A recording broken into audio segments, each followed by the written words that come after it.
This devotion covers Revelation chapter 15, and we're getting to this point in Revelation where it feels like it goes on and on and on, all these stories, all this stuff happening.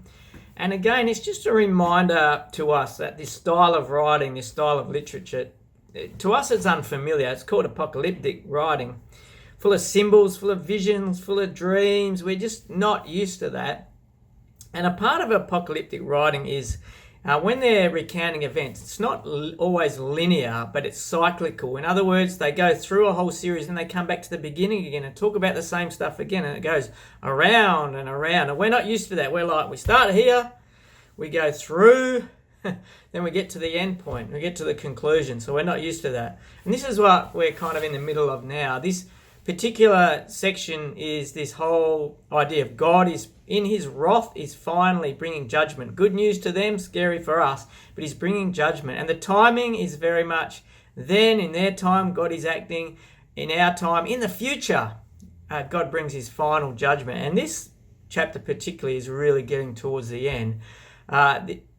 Coming into this section, there's these 7 angels and they have 7 plagues, and this idea that once these 7 plagues are finished, the wrath of God is complete. It's done. That's why the 7 and 7. Anyway, the chapter actually starts with heaven being opened and us getting to look in again. And we've got these people there who have been victorious over the beast. It's like God wants to constantly remind the people that, look, take courage, endure, there's going to be victory for you. He goes over it again and again and again, and it's good for us too. So these people are standing next to this sea, and it says this sea of glass mixed with fire. So this idea of the seas going through and having victory after going through something, and the fire symbolizes the testing, and we've come through the test, we've endured, and now we're in victory. They've got harps, which symbolizes everlasting peace, and they sing a victory song.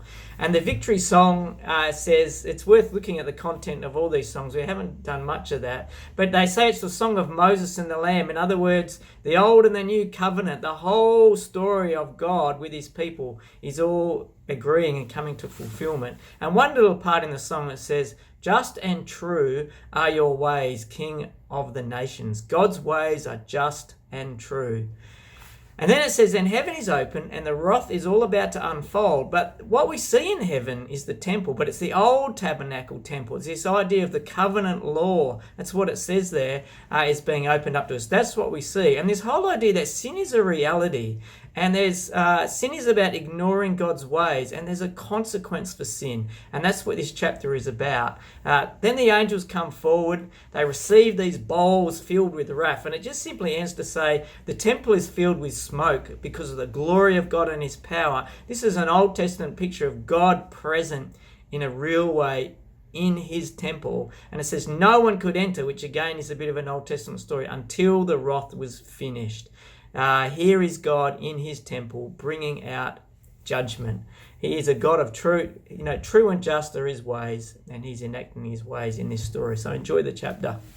See what else you see in there that's interesting, and let me know.